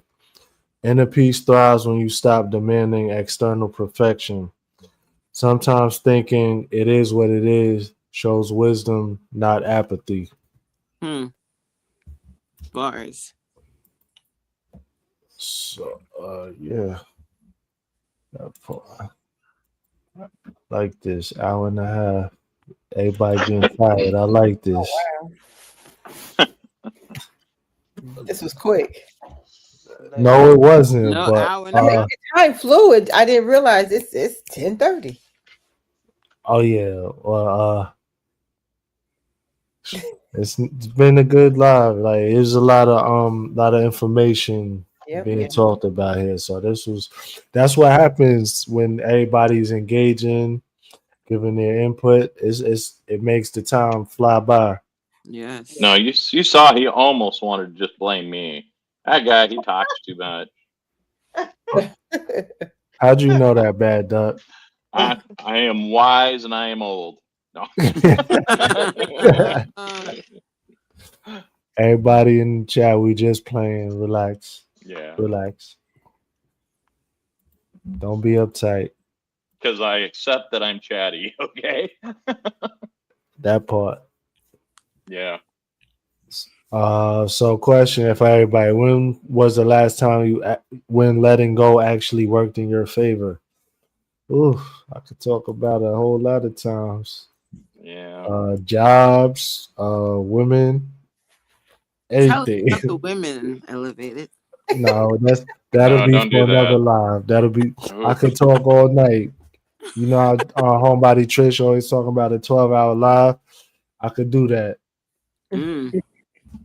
That's a good way to never get a date again. That part, and I'm good with He that. don't want a date. I'm good with that. He said, "Leave him alone." No, I agree. I think for me it was after. I mean, I was married for 18 years. Wow. And Dang. after that, Oh, that's tough. I kind of went, I'm done. I'm done with the drama. I'm done with stress. I'm done with everything.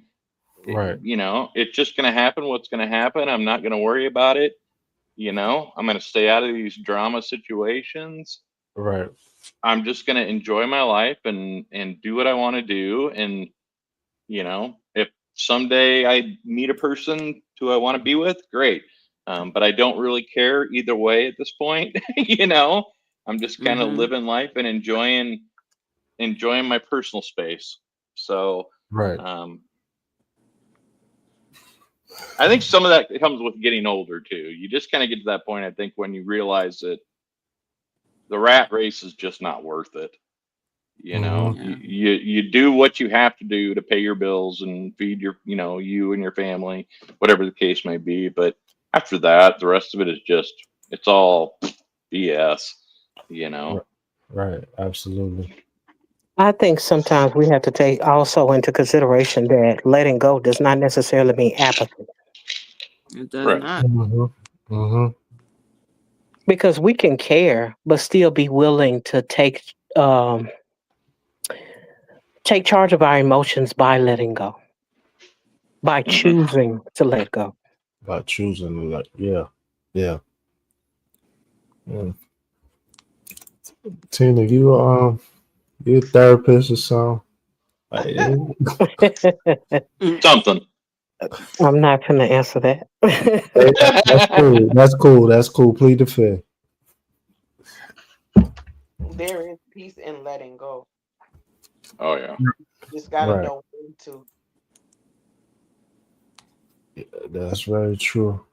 I say with my kid, I never realized that how day to day could just be happy, Mhm. or when you let go, it just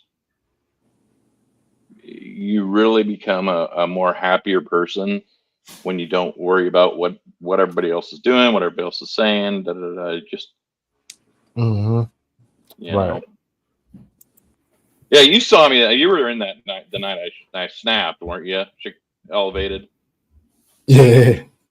Yeah, and I haven't done something like that in years, and I just finally had enough, and I Right. snapped. I'm like, and I'm sorry that happened and that you had to witness that, but No, it's all good. You know, it happens.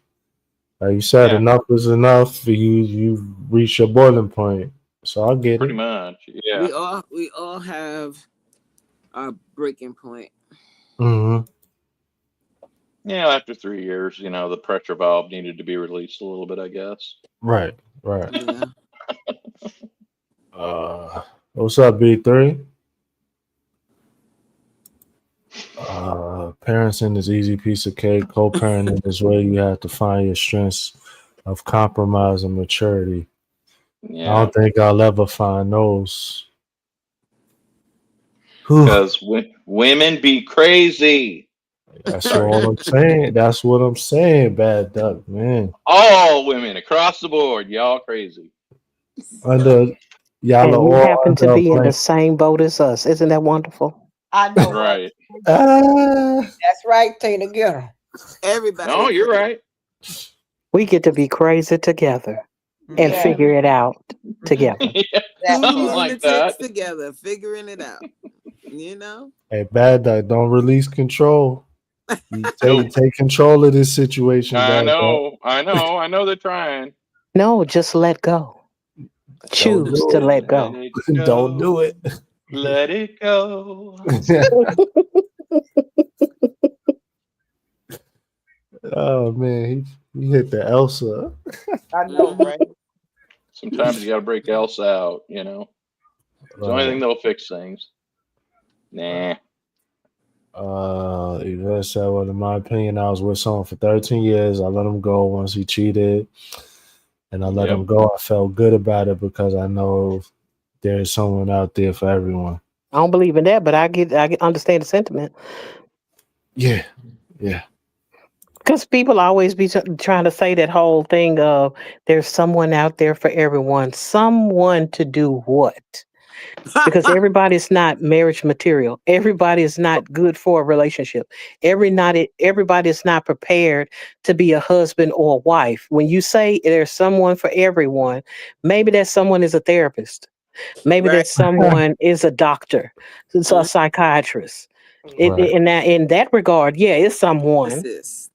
but it doesn't My, necessarily have to yeah. be the relationship tip. And I just wanted to put that pin right there because I'm tired of Okay, people saying that. But drops the nothing mic. against you. You know what I'm saying? What's that sweet baby? What's her name? Yvette. Nothing against you, darling. I'm just, it's one of those things where I'm like, I'm so tired of people saying, "Oh, it's someone for everyone." I'm like, you better go find your tribe because you ain't fit for nobody's spouse. Mm-mm. I just like to say that my someone is 25 and lives in Ukraine. Mhm. Ooh. A nice Here we young go. It's thing. that past the Shameless kids plug. part. Shameless plug. Sorry. Shenanigans. Even in the Bible. Even the Bible says there are some called to singleness. Amen. I, True. Yeah. Come on, thank you, Danielle. I needed to back up on that one because I know the people be out here Well, Hello. let trying to that make person something for be them is something that ain't something. themselves. Right. There you go. Hey, hold on, y'all. The Bible calling me. You Uh-oh. said I'm destined for singleness. Oh man. Amen. Okay. Yeah. Hey. Elevator, you stupid. Come on, That's Ellie. funny. Yo, that's wild. You can live a rich, full life being single. Oh yeah. Yeah. I think some women, I can't speak for men. I really haven't come across too many men that are really like seeking a spouse. I haven't come It's across, nasty out here, coach. I'm telling you. but Yeah. there's a lot of pressure on women. I guess in this day and age, it's maybe the pressure isn't as much as people end up getting married to the wrong person because they don't want to be labeled as a spinster. So they just get married. Child. I mean, and they end up calling you selfish because you're single, but that's totally false. And some people be selfish and they married. Yeah. Oh, Tina, yeah, Tina. That's true. Dropping a bomb there, yeah. Yo, Yeah, everybody wants to holler about being equally yoked and all of that. You know, they wants to quote all the scriptures so they can go. It's better to marry than burn and all of this, that, and the third. And it's like, but is that the person for you? Right. Exactly. right. You just out there Yeah, stuck. because in I'm some- like, you know, it's more to life than sheets. Right. It is. Oh, That's what yeah. I'm saying. You can have a full life without ever being married, or if you were married and you're divorced, you don't have to rush and get remarried. You don't have to. It's not a race to see which one of you end up married first after you're divorced. Just live your life. Right. That part. Yeah, I mean, I've got my ad in the paper for looking for, single woman that just wants to hang out, has her own house, but wants to come over every night and, watch Netflix and have nice dinners and maybe go to a movie from time to time. But that's it. That's all I want to get involved in. You gotta make sure you And then put send her that. back home. She gotta go Yep. back home. I was about to Take say your that. Yeah. husband back home and You Yeah, got I'm to just go. looking for companionship at this point. Somebody I can have a good conversation with and laugh. That's it for me. Right. That's Yeah, that's crazy. You say you put an ad in the paper. I'm Ooh, joking, okay? I'm No, you're not. joking. No, you're Yes, I am. not. No, They you're don't do not. They don't do those kind of ads in the paper anymore, man. That's before your time. is there even a paper anymore? I don't know. I have don't no know, idea. Coach. That's wild, ain't it? That is the physical No. paper that you. I guess so. I guess maybe. I don't know. I haven't seen it. Yeah, said, I'll be okay being a rich auntie. I told my hubby, if this doesn't work, I'm not doing this again. Right? No, that's it. That's why I didn't want to get married the first time. I always thought it was just kind of a piece of paper that, gives the government control over you. Yeah, you signed your life over to Death Row Records. Right. So it's like if you're going to be with somebody, you're going to be with somebody regardless of that piece of paper. Right. So the paper just adds pressure. And a lot of people in your business and assets and things like that. Mhm. Yeah. Yeah, telling me. Well, everybody, y'all get married, everybody. Don't let me influence anything. I'm letting go of control. No, don't do it. I'm taking control. Don't do it. You ain't convincing me of the foolery. People need to discover themselves before they go hooking themselves up with somebody else. That part. Yeah. That part. Because there's so many people out here that don't know who they are outside of a relationship.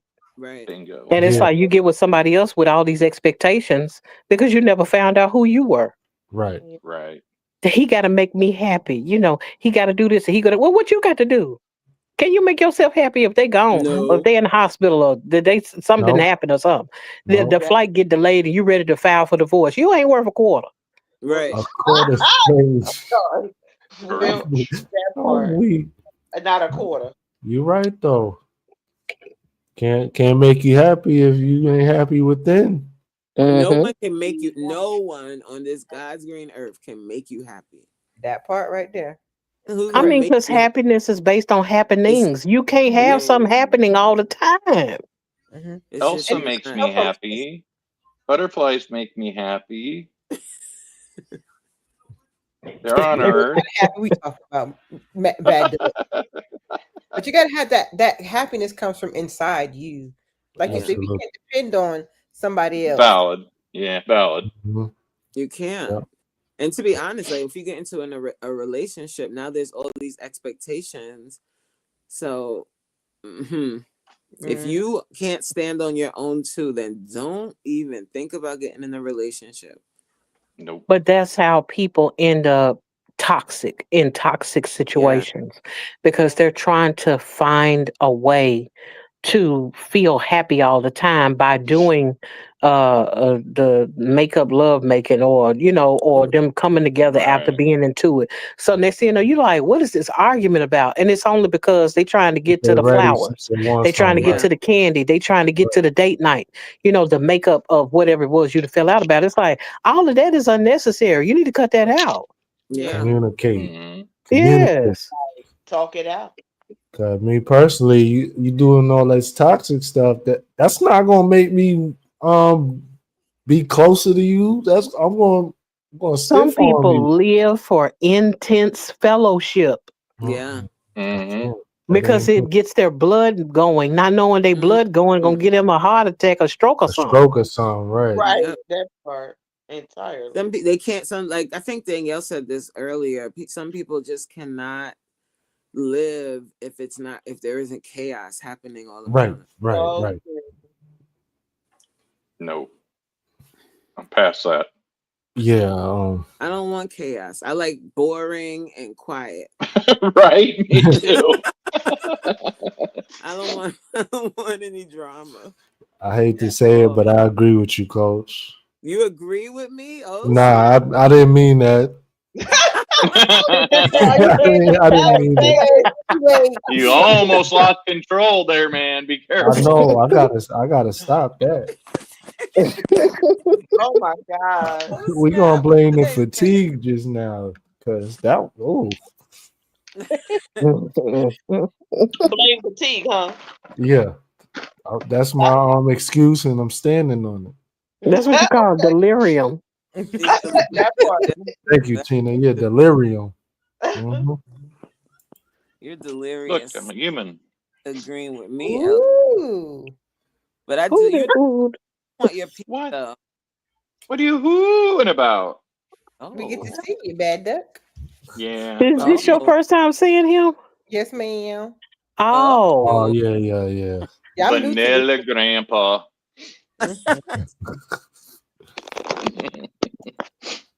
Go to bed, sir. Just there, yeah. You not in control of me. You not my mama. That's funny. Let me stop. Man, somebody probably gonna come across these streams and be like, what are they talking about? They always clowning. Do they talk to each other like this all the time? Yep. Yes, we do. Yes. Yes, we do. Especially towards the end. It just Yeah. goes left after We about tell what, the hour mark. It goes downhill. Yes, Right. it does. Right, They- it's true. Thing they'll get all the gems, and then some entertainment. That's little it. Just watch the live. Watch Yeah. the whole live. Yeah. Mhm. Like in the voice of Trisha. Welcome to the Trisha. live. Welcome to the live. All right. Rich Greetings over there, and she becoming the queen of salutations. live. She does live all day. Like, Did you hear Bad Duck? He said greetings and salutations. Oh. Hey, Damn, I shameless knew plug. I should have clipped that. We I should have clipped that. DJ. Do I need to do the speaker voice for you, Elevated? Welcome to the live. Greetings and salutations. Come join us in our serious dungeon. discussion tonight. Coach, do your part. Do your part, Coach. Say your part. How you doing? I'm doing fine. How Mhm. you doing? We about to take a nose dive. I see it coming. We got to get out of here. Yo, Get us out of here. Quick. yo. The illusion. All right, y'all. Last talking point: the illusion of control keeps us I know. I was like, anxious, wait. while surrender sets us free. Anxiety feeds on the belief that we can prevent pain. The tighter the grip, the greater the tension. Big pause. Oh, Extra pause. pause, Yeah. lots of pause. Freedom is found in trusting the unknown. Wait, read When you that line. stop forcing outcomes, alignment appears naturally. True power is peace, not control. Read that line again. The pause line, elevator. No, I can't. I didn't hear it. I didn't hear it either. You said, what? Oh my god. Oh my god, that's so funny. Okay. It's highly accurate, though. I mean, anxiety is a beast, and the more you try to control it, kind of goes back to what we said earlier. The more you try to control it, the more you put yourself in a false pretense and make it worse. Yeah. You're better off getting back into your head and saying, just keep breathing. Just keep breathing. I know it'll pass. They come, they go. And if you do that, you notice that when you're having anxiety, that you're really only peeking out of it for a very brief time. It's just the ride up and then the ride coming back down. But yeah, the minute you fight it, the minute you start making it worse. So That's true. That's very true. Anxiety is something else. I know that there was a spike in anxiety, obviously, after the pandemic. yeah. And it's a very sneaky thing, and a lot of people just try to live with it and don't really seek help. I think it's very important to at least talk to do somebody. yourself a favor and start talking to someone. Like, go to therapy to get to learn some tools to work through it, because the anxiety can lead to real health issues. Not real. I mean, I think mental health is real, but you know what I'm saying.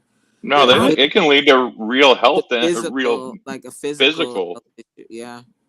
I question whether or not the pandemic actually not offset, but triggered mass PTSD. Yes. No. And I say I say that because there were elements of control people had, and all of that was taken from them. And then everything was placed back into their hands, and they were expected to navigate a new normal with droves of people unaliving, having to deal with so much grief, having to be forced to be in self-isolation and things of that nature. And I wonder if it doesn't necessarily have to be full on PTSD, but it could be mild forms that have because one thing I noticed, there's an uptick in heart attacks and strokes nowadays. Yes. And we're talking about with younger and younger people. Yes. And so I think about that, and I'm like, there it's a possibility that people do need therapy. Like for a while, I think maybe for the next few years, getting that kind of therapy should be either free or should be maybe government subsidized, just because people have gone through so much the past few years. Absolutely. And then after the pandemic was over, like forcing people to return to life as it was, like having to go back to the office full time. Absolutely. After they've had the opportunity to work from home and improve their work-life balance, now they're forced to return to the way things were when things are not the way things were. You know what I'm saying? And that causes stress and anxiety for people as well, being forced to sit in the office all day when they can do the same job at home. Like me. You get to stay home all the time? Yeah, they sent me home on March 2020 or 19, whatever the hell it was, 2020, and I haven't been back in the office since. I think I've been in there like 4 times for meetings. So damn, bad Doug. I really wish we could do that. They got tired of seeing you. completely. That is, I think some of it. Yeah, my director didn't want to see me there. He was like, keep him home. When they redid the office, they didn't even build me a new office. So I'm like, yeah. all right, I'll take that as a hint that you want me to work from home.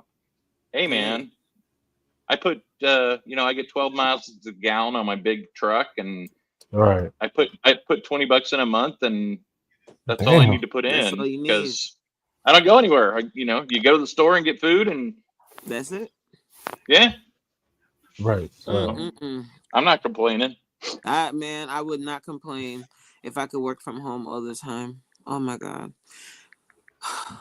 I think the word PTSD that got thrown out there, I think that it kind of became like, ADHD, where everybody's got it, and they're kind of doing that again with PTSD. And I'm not going to deny that there are probably some people that came out of the COVID time with it. But I think it's more of a social anxiety, from not being outside and not being around people, and now getting back into that, experiencing that again would definitely cause some social anxiety. So not making it any better. It's just they throw PTSD around so much now that it's like, Okay, the thing about it is it has to be traumatic in nature. I lost somewhere close to 7 relatives Oh wow. I'm during sorry to that hear that. season. And I had friends that had friends. I had family members that had friends that were dropping like flies. Yeah. So when it came to the whole thing of hearing the news say things like they're piling up bodies because they can't have the funerals fast enough, that's traumatic. Very. So those things have to be taken into consideration. Just because a person is in their house and they can order them a loaf of bread and they'll be okay when everything passes over, there are people that were affected in such a way where it was wiping them out financially. It was wiping them out socially. It was wiping them out mentally and emotionally. And when you've experienced those things, yes, you do have an onset of PTSD. And then to go from that to being forced back out into the very places that was causing people to lose their lives. Yeah. Yeah, I think it's hard Without for me any to consideration, like with no consideration for how people have been affected mentally. Right. I think I don't want you to think that I'm like downgrading what you're saying, because I'm Oh, no, not. not at all. I don't take that. I understand his perspective, Yeah. And especially places like New York and some of the bigger cities where like Tina was saying, the bodies were piling up. And I have a friend that lived across the street from a hospital, and the entire, oh my God, like even her telling the story was like, oh my God, the entire block was trucks for bodies. And she had to walk and see that every single day. And she didn't lose anyone personally, but seeing that. Yes, that's traumatic. traumatic. So I understand what you're saying, Tina. Like, it doesn't necessarily have to be your personal experience. Like, my condolences to you and your family. Yeah. And also, I saw someone in the chat saying they lost their best friend. My condolences. Lisa J. Yep. But also the people that may not have necessarily lost someone, they still saw the destruction, the death. They saw it. They heard about it. I worked in a job at the time that was a field job, and we had to go out to families. And I sat with people that lost their mom, lost so many people, and could not have a funeral. Yeah, that was another element to it too, because we couldn't gather.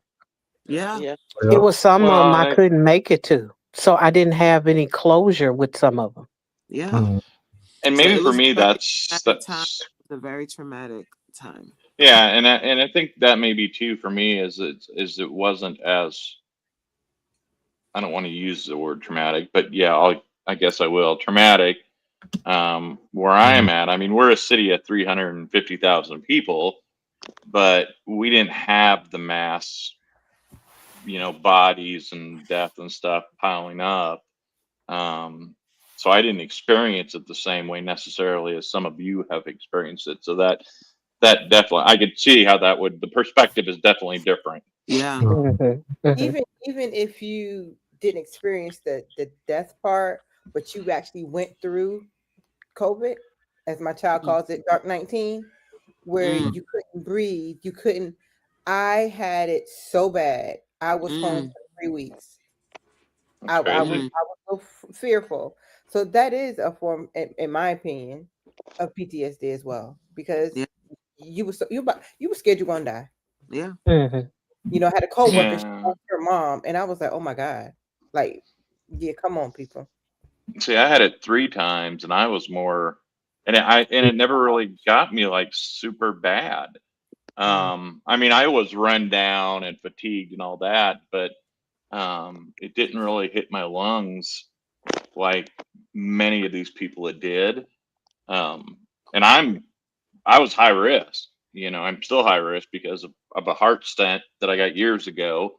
So they put us in the high risk category, and so my wife was a nurse at that time. She was a nurse working in the hospital. So she was more close to it, and I hear a little bit of that, but again, we just didn't have the massive, pardon my language, die off like some of the big cities had. I And mean, I would and say that's. I'm sorry. Go ahead. No, I was going to say, and 350,000 ain't a small city. I mean, it's not New York by any means. It's not Chicago, but you would think that there would be a proportion there that's equal, but it didn't seem like we had it bad. So I nearly lost my life. I don't want to use. I had it before they even discovered what was going on. And then I had it 2 more times after they found out what was going on. And it wasn't the final time, but the time before that where I almost passed. And didn't know what was wrong with me because it was still in the early stages of them trying to figure out. They had not even passed out the first vaccine when I had it that second time. And so, but they were in the process of doing it, but it hadn't even come to where I live here in Tennessee yet. And so it was one of those things of I'm seeing this stuff on the news and I'm over here like, I don't know what to do. They're telling people don't go to the hospital unless you just have to. Right. Because it was overrun with people. You know what I'm saying? And it's like, how you going to tell me not to go to the hospital? Don't call the ambulance unless you just absolutely have to. And so it was those things. And I had a job that forced me to go to work while I had it because they said I worked by myself. Wow. That's crazy. And so when I tell you that the situation, because I was, of course, considered first responder and essential worker. And so it was one of those things where you go through these things and other people are saying, oh, it wasn't that bad. You know what I'm saying? It wasn't as bad, and it's not, and that's not me saying anything disparaging about what you said, bad, because I do understand. Yeah, right. No, I understand. Yeah. But it's one of those things of you watch other people seemingly go through it like it wasn't no more than a bad cold. And then I was like, but I was clinging to my life and I had other people I was responsible for. And I had to work at the same time. That's crazy. And so, I think about that. I'm like, now, it's like every time they say, oh, we have another wave, I don't want to go to work. I don't want to be in the midst of that, No. It makes you not want to go to the grocery store, just order your food and have them to drop it off outside or something. Now I don't live like that, but it's still one of those things it's in the back of your mind. Are we going to come to that again? Right. Massively. Yeah. Right. Yeah. I mean, I didn't get it the first year. I got the original Johnson & Johnson vaccine that they did for educational and first responders and nurses and all that stuff, doctors. And then I never got a booster or anything after that. But I did get it. I got it the year after it started, and then I've had it once a year. I had it once a year for 3 years in a row. Huh. So, but like again, never really. I had one that took quite a while for me to recover from fatigue wise. Mhm. But I mean, it never like seemed to settle in my chest, other than almost like you said, like a bad cold. So it's so weird. And the part about it that I worry about and think about is like if you had COVID, we don't know the long-term effects. Yes. What's That's going to true. happen down the road, and that's the Wow. scary thing too. Because I have friends that had it really, really, really bad, and to this day they're not 100%. Yeah, they're saying it's there's been some, almost mental problems from it, and a Yeah, lot of I've heard that. physical long-term stuff for some people, um and then God knows with the vaccines, what could have came out of those, I don't know, but Yeah, and that's another thing we don't know. The side effects to the no. To the to the vaccine. vaccines. We don't Nope. have enough information on that either. So, Nope. Yeah, the Pfizer and the other one, the Merck. Moderna. Merck, the Um, Moderna, those two are the two that I don't trust. I got like I said, the Johnson and Johnson, and they seem to be the ones that were not in cahoots with the government, and had the first one out there that they had tested. And I mean, as far as I can tell, I've had no side effects from anything yet, but who knows? Like I said, long term, maybe 5-10 years down the road, something will pop up. Oh God. Hope not. I got Hope enough not. problems. I don't need any more. right. Okay. Thank goodness I ain't have to deal with any of that. Haven't gotten, thank goodness. You You're never pretty got lucky then. elevator? Never caught it. Oh wow. Wow. Good. Wow. Not vaccinated, nothing. Wow. Mm. That's probably why you never got it, because you didn't get the vaccine. Like Hmm. Yeah, I felt bad when I had the vaccine. I Oh yeah, was just as yeah, ill as when I actually had the illness. Hmm. yeah. Like flu vaccine. I quit getting it because it makes me sick every time I get it, I'm not doing and that. I've never you had still one. end up getting flu anyway. So Hmm. right. So no. Yeah, Tiff. I think. Well, I get it. People had to maintain their finances and things, so Or I would have quit. and if you had the illness, I'm pretty sure like once the vaccine came out, you probably would want to get the vaccine because you don't want to get what you had, especially if you had it really, really bad. Yes. No. Just to feel just as bad. Right. Yeah, Yeah. that I was like, so I had it and was so sick afterwards where I had other family members, they're like, I didn't feel anything, I was fine. Just my arm was sore. And I was like, no, that's not what happened to me. I felt like I had a whole nother outside of the other 3 times, I had a whole nother bout of it. And that's just was the reaction. Wow. Yep. Wow. Crazy.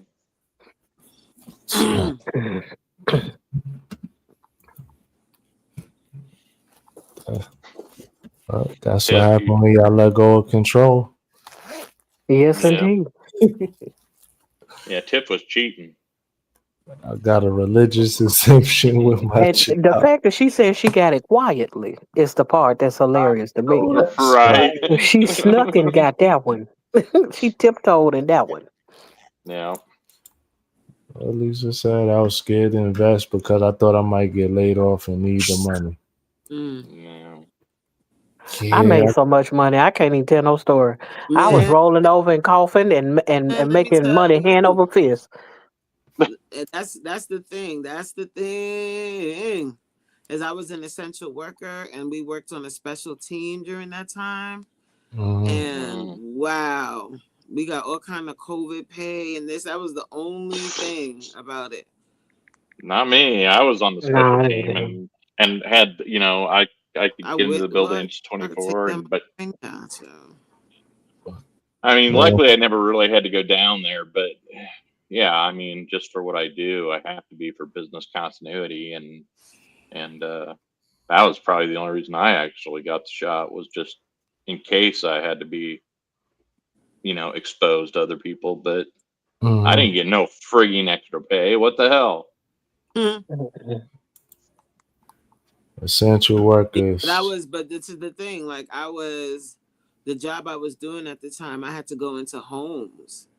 I had to go out into the streets. And this is like right when it first started. No. They gave us like these hazmat suits to put on. So Mhm. imagine, we deserved to get paid what we got paid, because we was Yeah. in the house with the monster out there. Like, Right. No, I'm not. I think it's great that you guys got more pay. I'm just pissed that I didn't get it. So yeah, I don't think what I'm saying is, I don't think you would want it to be doing what we were doing, because everybody thought no. there was a time of uncertainty and having to go out to do that kind of work at that time. Yeah, it was an interesting time. I worked for a university, and it was, sending all the kids home, and classes all online and all that was crazy. Mm-hmm. Yep. Chips. 2 hours, 12 minutes. Everybody good? I'm good. Yeah. I'm good. No, definitely good. I mean, you couldn't have worked this out any better. Yeah. This was a great conversation. It really Yeah. was.